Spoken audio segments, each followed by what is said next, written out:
Hello friends, welcome back to exams tutorial. ఎవరైతే డిఎస్సికి prepare అవుతున్నారో వారికి ఈ మెటీరియల్ అనేది చాలా ఉపయోగపడుతుంది. దారాల నుంచి దుస్తుల దాకా కృత్రిమ దారాలు అలాగే సహజ దారాలకు సంబంధించి వీడియోలో పూర్తిగా డిస్కస్ చేయడం జరుగుతుంది.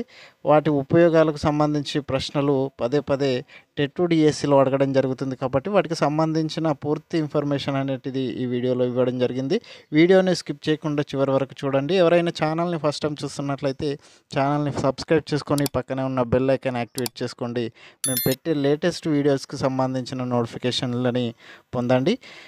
ఫస్ట్ పాయింట్ చూసుకున్నట్లయితే బైండింగ్లో ఉపయోగించే గుడ్డను కాలికో అంటారు. కాలికో అనే గుడ్డను బైండింగ్లో ఉపయోగించడం జరుగుతుంది. సహజ దారాలకు సంబంధించి చూసుకున్నట్లయితే నూలు, జనపనార, పట్టు, ఉన్ని వీటన్నింటిని కలిపి సహజ దారాలు అంటారు. కృత్రిమ దారాలకు సంబంధించి నైలాన్, పాలిస్టర్, రేయాన్, అక్రిలిక్ దారాలను కృత్రిమ దారాలుగా పిలుస్తారు.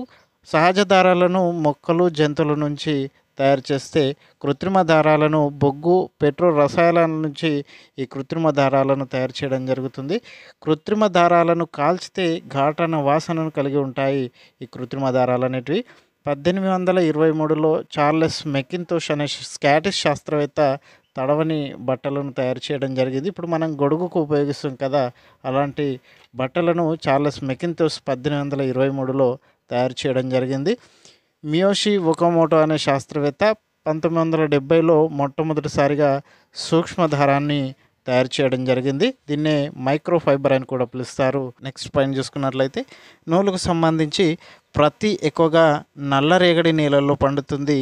దూది పింజల నుంచి గింజలను వేరు చేయడాన్ని జిన్నింగ్ అని పిలుస్తారు. దూది నుంచి దారాలను తయారు చేయడాన్ని స్పిన్నింగ్ అంటారు. ఈ రెండింటి మధ్య తేడాలను గుర్తించాలి. వస్త్రంలో నిలువుగా ఉండే దారాలను పడుగు అని, అడ్డంగా ఉండే దారాలను పేక అని పిలుస్తారు. నెక్స్ట్ పాయింట్ చూసుకున్నట్లయితే నూలును వడకడానికి తకిలి, చెరక లేదా రత్నాలను ఉపయోగిస్తూ ఉంటారు. చేతితో నేత నేయడానికి ఉపయోగించే మగ్గాలను చేనేత మగ్గాలు అని, విద్యుత్తును నడిచే మగ్గాలను మరమగ్గాలు అని పిలుస్తారు. మగ్గంలో ముఖ్యమైన భాగం పటక, దీన్ని హార్నెస్ అని కూడా పిలుస్తారు. నూలు బట్టలు ముతకగా బరువుగా ఉంటాయి. ఉతికిన తర్వాత ముడతలు ఎక్కువగా పడుతూ ఉంటాయి, కుషించుకుపోయి ఉంటాయి నూలు వస్త్రాలు అనేటివి. నెక్స్ట్, ఒక పత్తికాయ నుంచి 500 మీటర్ల పొడవైన దారాన్ని తీయవచ్చు. ఒక పత్తికాయ నుంచి 500 మీటర్ల దారాన్ని అనేది తీయడం జరుగుతుంది. జనపనారకు సంబంధించి చూసుకున్నట్లయితే జనపనారను బంగారు దారం అని పిలుస్తారు. ఈ జనపనారతో గోనె సంచులను నేస్తారు. ఈ జనుము ఎక్కువగా పండే నేలలు చూసుకున్నట్లయితే రేగడి నేలలు, ఇసుక నేలలు, లోమ్ నేలల్లో జనపనార అనేది ఎక్కువగా పండుతుంది. నెక్స్ట్, పట్టు. ఇది ఒక సహజ దారానికి ఉదాహరణ. పట్టు పురుగులను బ్యాంబాక్స్ మోరీ అని కూడా పిలుస్తారు. పట్టు పుట్టింది చైనాలో. ఒక పట్టు పురుగు ఒకేసారి 500 గుడ్లు పెట్టి చనిపోవడం జరుగుతుంది. ఒక ఆడపట్టు పురుగు ఒకేసారి 500 గుడ్లను పెట్టి చనిపోతుంది. పట్టు అనేది మొట్టమొదటిసారిగా చైనాలో పుట్టింది. పట్టు పురుగులను బ్యాంబాక్స్ మోరీ అనే శాస్త్రీయ నామంతో పిలుస్తారు. నెక్స్ట్ పాయింట్ చూసుకున్నట్లయితే పట్టు గుడ్లను ఉత్పత్తి చేసే పట్టు పురుగులు అమ్మే కేంద్రాలను గ్రైనేజెస్ అంటారు. వీటినే విత్తన అభివృద్ధి సంస్థ అని కూడా పిలుస్తారు. పట్టు పురుగులను గుడ్లను ఉత్పత్తి చేసే పట్టు పురుగులను అమ్మే కేంద్రాలను గ్రైనేజెస్ అంటారు. నెక్స్ట్ చూసుకున్నట్లయితే పట్టు పరిశ్రమకు సంబంధించి చూసుకున్నట్లయితే సెరికల్చర్ అంటారు. పట్టు పరిశ్రమను సెరికల్చర్ అని. పట్టు పురుగుల ఆహారం వచ్చేసి మల్బరీ ఆకులు. మల్బరీ ఆకులను పట్టు పురుగులు ఆహారంగా తీసుకుంటూ ఉంటాయి. పట్టు పురుగులను పెంచే వెదు పళ్ళాలను చంద్రికలు అంటారు. పట్టు పురుగు గూడును అల్లుకుంటుంది.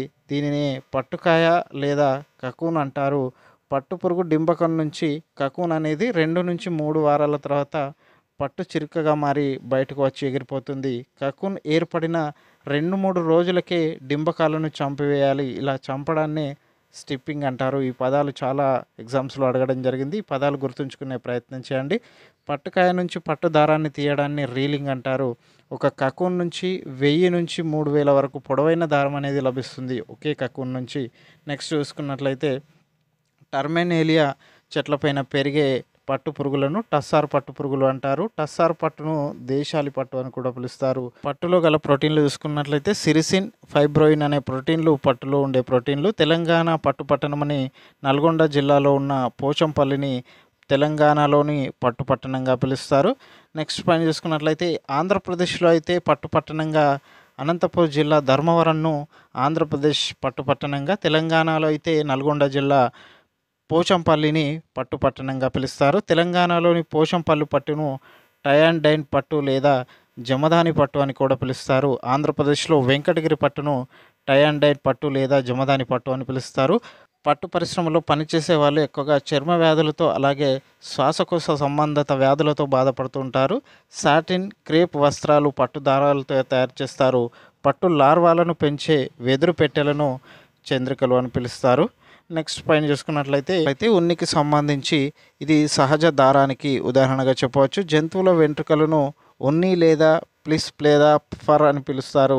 మెరినో జాతి గొర్రెల నుంచి నాణ్యమైన ఉన్ని అనేది లభిస్తుంది. మెరినో జాతి గొర్రె సంవత్సరానికి 5 నుంచి 18 కేజీల ఉన్నిని ఉత్పత్తి చేస్తుంది. గొర్రెలపై ఉన్నిని వసంత ఋతువుల్లో తొలగిస్తారు. ఈ పద్ధతినే షీరింగ్ అని పిలుస్తారు. ఉన్ని కత్తిరించడాన్ని షీరింగ్ అంటారు. ఉన్ని కడగడాన్ని స్కోరింగ్ అంటారు. ఉన్నిని కడిగితే దాన్ని స్కోరింగ్ అని, ఉన్నిని కత్తిరిస్తే దాన్ని షీరింగ్ అని పిలవడం జరుగుతుంది. పొడవులను బట్టి ఉన్నిని వేరు చేయడాన్ని ఊల్ క్రాసింగ్ అని పిలుస్తారు. ఈ పదాలు అనేటివి చాలా ఇంపార్టెంట్. నెక్స్ట్ చూసుకున్నట్లయితే ఈ ఉన్నికి రంగును తొలగించడం, ఉన్ని యొక్క రంగును తొలగించడాన్ని విరంజనం లేదా బ్లీచింగ్ అని పిలుస్తూ ఉంటారు. నెక్స్ట్ పాయింట్ చూసుకున్నట్లయితే ఉన్నికి రంగులు వేయడాన్ని డైయింగ్ అని, ఉన్నిని దువ్వడాన్ని కార్డింగ్ అని, ఉన్నిని వడకడాన్ని స్పిన్నింగ్ అని, ఉన్నిని అల్లడాన్ని నిట్టింగ్ అని. ఉన్ని అధమ ఉష్ణవాహకంగా పనిచేస్తుంది.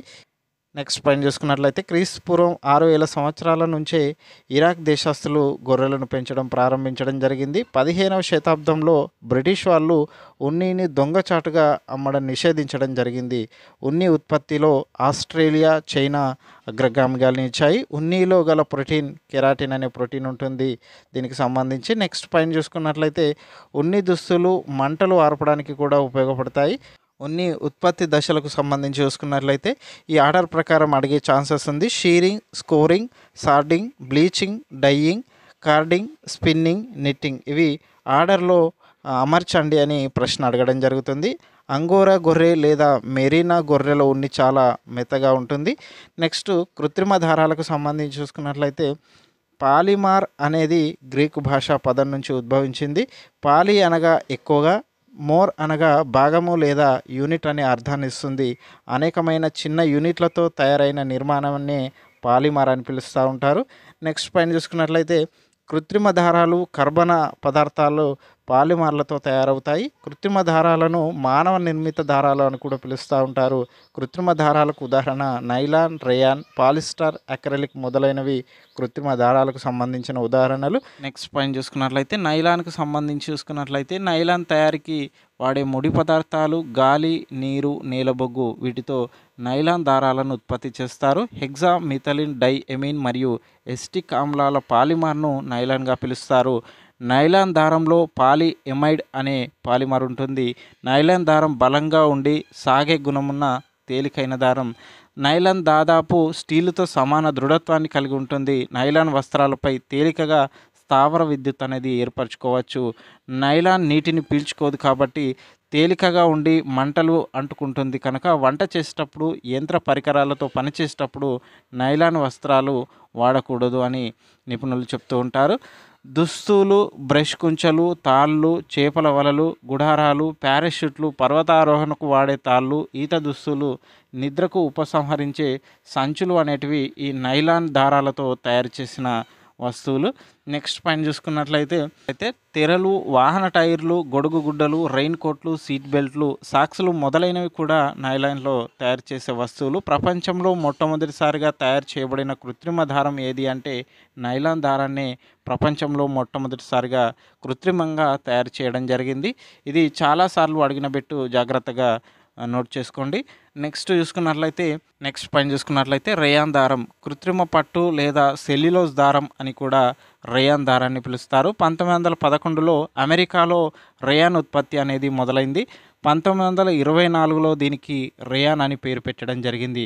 దీని ఉత్పత్తి 1911లో ప్రారంభమైన దీనికి పేరు పెట్టింది మాత్రం 1924 సంవత్సరంలో రేయాన్ అని పేరు పెట్టడం జరిగింది. కలపగుజ్జుకు సోడియం డయాక్సైడ్ మరియు కార్బన్ డైసల్ఫైడ్ను కలిపి సన్నని రంధ్రాల వలగుండా సజల సల్ఫ్యూరిక్ ఆమ్లంలోకి పంపుతారు. ఫలితంగా రేయాన్ దారాలు తయారవుతాయి. రేయాన్ అధికంగా నీటిని పీల్చుకుంటుంది. దీనిలో కలప గుజ్జును వాడడం వలన దీనిని కృత్రిమ పట్టు లేదా సెల్యులోజ్ దారం అని కూడా పిలుస్తారు రేయాన్ దారాన్ని.